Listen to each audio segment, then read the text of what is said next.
you guys, this is Story Teaser 8,365. Have you not seen enough of these things? All right, these two gals, A squared, we got in the house here. We got Alexxa and we've got Alysia. They are two authors for the Win the Wellness War book that's getting ready to come out at the end of this month. It's a compilation book, an anthology. Everybody's doing them. That's just what's going on right now. But I'll tell you, this is different because these guys are cool. But we really are, we've got some content in the book, so it's a little bit different, but I really work hard to get to know my authors and to make sure they keep their voice. And you guys, it's hard to tell your own story. These two gals been speaking forever, radio shows, out in the big time stuff. And we still get nervous. We were talking about this just before we started because it's our own shit, right? It's our own deep secret sometimes. You guys, I had a person I was talking to the other day and almost backed out of this book, like right at the last second, right at the last. So this is real. We take it very seriously. It's cathartic for the writer and it changes lives. I know that it does. Alexxa, I want to start, just address you real quick. So this book is the second book of a 3-book series. So it's not our first rodeo. I've read a lot of stuff, worked with lots of people last year and a half. Your story, and I'm not picking on you, I'm just saying how interesting this is. When I got done reading your story, though, I really understood you more as a human being as to where you are, even in the business decisions you make or who you are as an individual, because all that stuff comes with us. Like you can't run from past. And it really is a speech of standing up and going, hi, I'm Alexxa, and this is my stuff. Yeah. Did it feel like that for you when you wrote it? Yeah, I think especially by the end of it. And I think, part of why I wanted to write it too is I think sometimes we think as we heal and grow, all that stuff just goes away. But I wanted to share that it's still a part of you. You just find a way to balance it and you learn how to, move forward with it still there. It's still a part of you.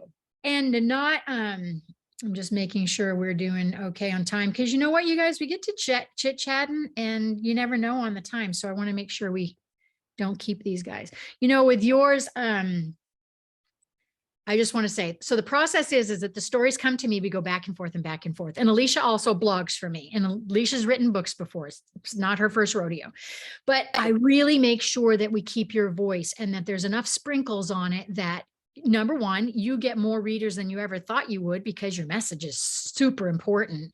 But you and I really went back and forth, right? Because what I noticed, I really want to say this because I think it's important. What I've noticed with all these writers is that we have not sat down and go, hi, I'm Alexxa, and this is what we're just not skilled at bragging about ourselves or selling ourselves and making our stories enticing because we've pushed it down. So, okay, go ahead and read it. What do you think, Alysia? Are you proud of her? Because you referred her. Yeah, you referred her. That's how we get to know each other, is this tangled web we weave with people coming along in the same journey. She's the awesome connector. Yeah. All right, go ahead and share with us the title and then a few words. All right. I lived in 22 homes. I was not raised in a loving home with holidays, family outings, and support. A childhood like mine, living in multiple foster homes, social workers, and visitation with my family, however sporadic, meant that I didn't bond or have attachments that are so important in early childhood. The inconsistency I experienced, like so many others in the system, was detrimental in ways that are not very obvious.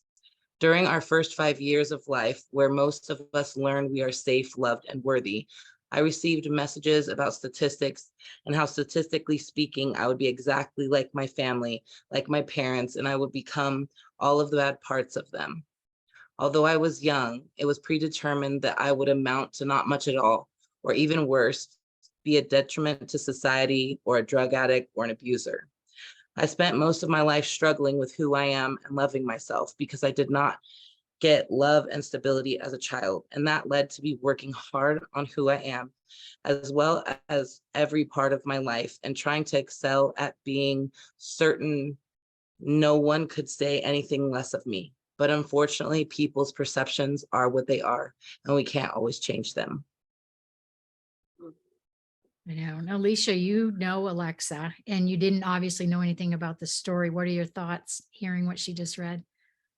I knew a little bit about her backstory, but I mean, the thing that honestly came to my mind was a TikTok video that someone shared on Facebook the other day that said, you know, if you're born poor, that's not your fault. But if you die poor, it is, because we get to make the choices along the way.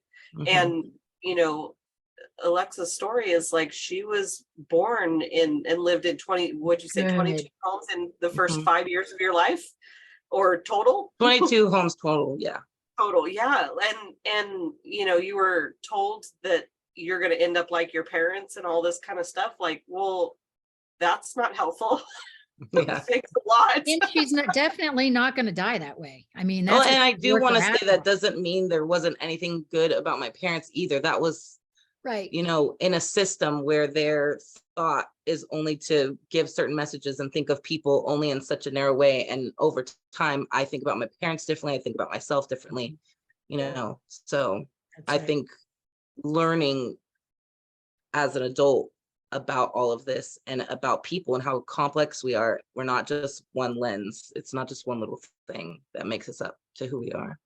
And I know that you are a foster mom yourself too. And so, you know, some of what your pain has what you went through as a child has influenced, you know, helping other children going forward. And I mean, those are my favorite kind of people, is the kind that, you know, take their trauma and their pain and their past and use it.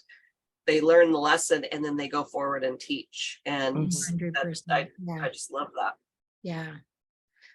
I'm excited for everybody to read it. You know, and the thing is with something like this, Alysia knows this again with some of the stuff that she does. It's a ride. Like, you don't know what's going to happen with this. You don't know if somebody's going to contact you. You don't know if it could be somebody from, you know, when your early 20s is like, I'm so proud of you, or somebody who wants to start a 501c3 again, which you've been a part of before. So I'm really excited to see what lives you guys change. All right, Alysia, now we see mom support coach, you know, as your backdrop there, and you blog for me and you're very mommying. That's just your thing. You're a surrogate mom and all those fun things that you've done. So let's hear what you're going to share. All right. So my piece is called I'm Not a Good Mom. And I'll tell you, when I sat down to write this, I was like, oh, I just wrote myself into a pit. How do I get out of it? You got out though. I did get out. So, you know, so this is part of the pit. Yes. I went home that night and I picked a fight with my husband. I don't remember what it was about. It was just another fight in a long stream of arguments we'd been having since he came home from deployment. But I remember how it ended. I want a divorce, he said. This seemed to come out of the blue and was a complete shock to my system. Sure, we fought more than we used to before Xander was born, but divorced? We'd just started our family. Again, negative thoughts flooded my brain. The thought of being a single mom terrified me to my core.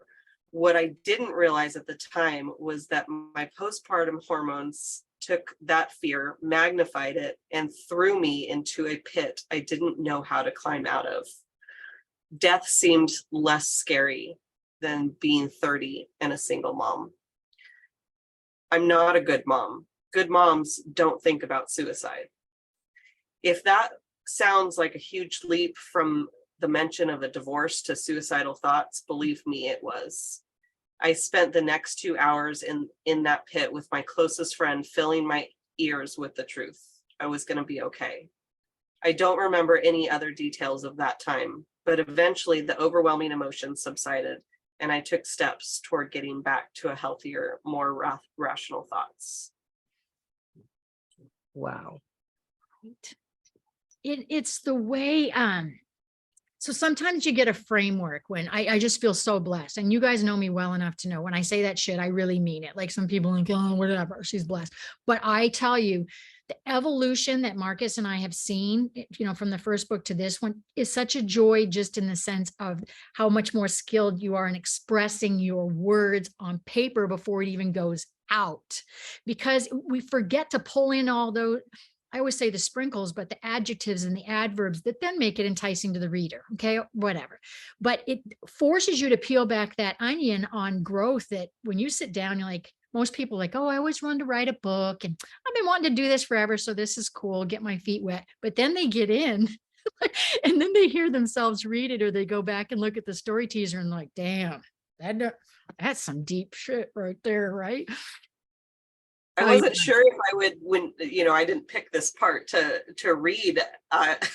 You guys, listen to what I just did for these guys. Okay. Most of the time I make them pick out their own stuff because I don't know what they consider a teaser. Special treatment.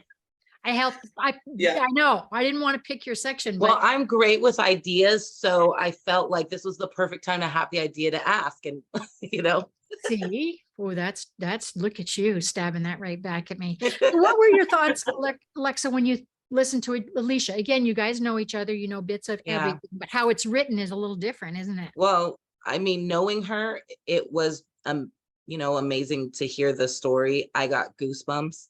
And then I also could relate. I mean, as a mom myself, who's, you know, when you're a mom too, everything in your life, different things trigger you in ways that you don't expect. And, you know, just sharing and being willing to share those deepest, darkest parts of yourself.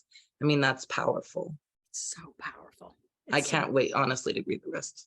You know, and you guys are both in coaching, counseling type environments. And so you can agree with me on this, because we have an archive. We have a library behind us of all these people we've worked with.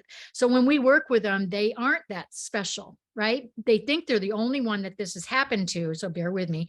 But we have this whole archive of going, this one went through trauma, and this one went through this, and this one went through a divorce, and this one lost their child, and this one is a hoarder, that we get to go, hey, you know, I've worked with you before, type of people, it's okay.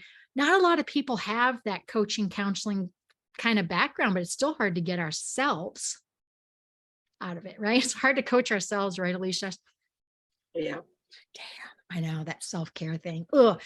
All right, you guys, I'm really proud of you. And I'm just asking you to stand up tall and not think about you being your own kind of car salesman. That's how it kind of feels sometimes, right? When you're like, hi, I wrote this story and I'd like to share it. So, right. So just think about the ones that are reading it, the ones that are on the couch, the ones, I mean, Alexxa, we don't know if a 15-year-old's going to pick up your story and save their life. We don't know about any postpartum, you know, readers that you're going to have that all of a sudden you're working with. You never know.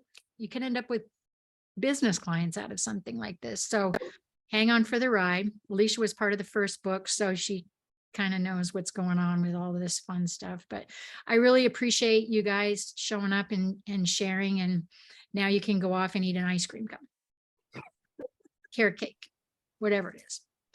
All right, I'm going to let you go. And you guys, I want to thank Dr. Hassan Tetteh for writing our foreword, all of our media partners. We have 10 media partners that are so amazing. You'll see them pop up on the screen here in a second. And go ahead and get the first book, so you know what the hell is going on. Fourfold Formula out there on Amazon. And we will have this book in your hands in no time. All right. Talk to you guys later. Bye. Bye, guys.